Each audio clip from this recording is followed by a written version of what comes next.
Today on What's the Story, we're continuing with our Big Top Tour interviews, and right now I'm with my featured guest for this week, and this is Moby.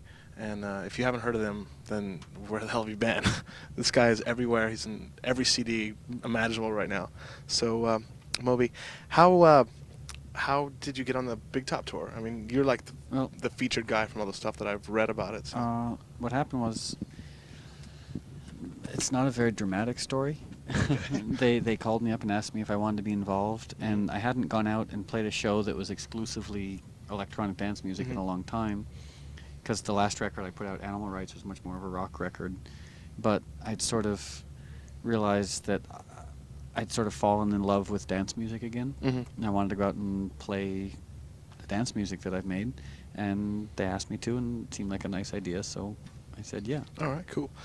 So I guess right now you're touring for your upcoming release, which comes out on October 7th, and that is... Does it come out October 7th? I don't know when it comes out. That's what the bio says, yeah. It might come out later than that. Oh, really? I'm not sure, because it has the first single off of it. The album's called I Like to Score, and the first single is the James Bond theme from the upcoming James Bond movie. So the people at MGM who make the James Bond movies keep pushing our release date around. Oh, okay. Because we have to sort of be in sync with all their promotion, like, you know, the trailers and the commercials and their MTV promotion, whatever. So it might be October 7th. It might be November 7th. I really don't know when it's coming out. So, but this album is, like you said, it's called I Like to Score. And this is a collection of your soundtrack songs. It's a collection of music that I've made, that I've either made specifically for movies or songs I've made that have appeared in movies. Okay. And so what made you decide to put out this album as opposed to a new Moby album? Well, I put out Animal Rights last February. Okay. I put out a record under the name Voodoo Child in beginning of August. And then I've got I Like to Score coming out, and I've got another album called The Dirty Underground, which is this collection of underground house stuff that I've done that should be coming out the end of this year, next year sometime. And then the next proper Moby album should come out in about a year. All right. You mentioned the Voodoo Child album. I was actually going to ask that question later, but since you gave me that little segue, I'll go into it right now. What made you put that one out over in the UK first? I mean, it came out over there a while before it actually came out here. I think it just came out here, actually. I recorded the Voodoo Child album around the same time that I was making Animal Rights. Okay. And they were sort of supposed to be released as like a package. And it came out here later for whatever big record company reasons there are, you know, scheduling. And the thing I liked about putting it out here later was that I was able to work on the artwork a little bit more and make it nicer, and work on the sequencing a little bit more, and maybe I redid a couple of the songs. So I'm much happier with the American version of the Voodoo Child record than with the European version. Okay. It's actually the Voodoo Child record is the only record I've ever made that I listen to regularly. Really? I listen to it all the time. It's my favorite record I've ever made, yeah. Cool. All right. So I guess the main thing that you're most noted for is your mixing on, you know, and you've mixed with... I've done a lot of different, I mean... What's that? Oh. I've done a lot of different remixes. I've, you know, made a lot of records under my own name. I think if I had to look at it, I think I have more of a reputation just as making my own records. Okay. Well, I mean, I've done a lot of remixing as well, but... Well, because to me it seems that you are one of the most, or possibly the most sought after, you know, mixers in the world right now. I mean, you're just ultra hot, and I know that in some cases that's a bad thing for a band to say, okay, well, we're hot right now, but for you, I think that, you know, your talent is going to be, you know, to hold through. So I first started making records 7 years ago, and I first started doing remixes 6 years ago, and I've sort of done it fairly consistently ever since, you know, everything from, you know, Michael Jackson to Metallica to David Bowie to Aerosmith to Smashing Pumpkins, and on and on and on. And I also read in your bio that you did a mix for, at least one, for Brian Eno. Yeah. And what is it like to have Brian Eno, who people say is the best mixer in the world, to come to you and say, you know, mix for me? It was kind of overwhelming, because I was the first outside person we brought in to do a remix of a Brian Eno song.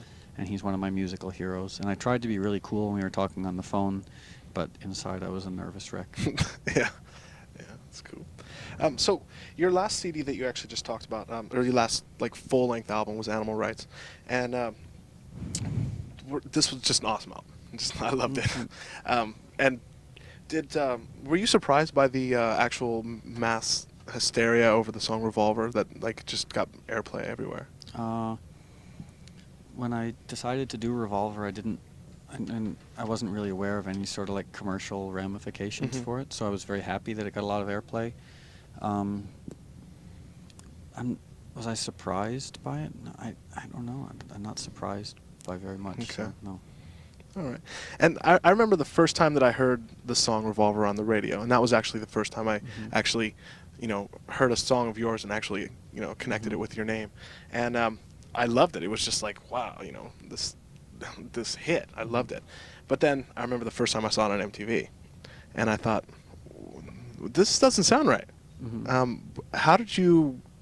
what made you come to the conclusion to change the lyrics from Revolver to It's Over? In England, they said they wouldn't play the original version of Revolver on the radio.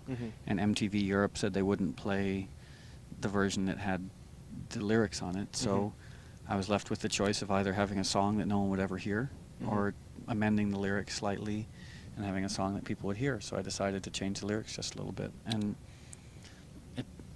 some people were upset by that, but to me it just wasn't that big a deal. Oh, really? Okay. Do you feel that MTV and national radios have too much power over bands, that they can hold over bands' heads? Or it's the nature of the beast?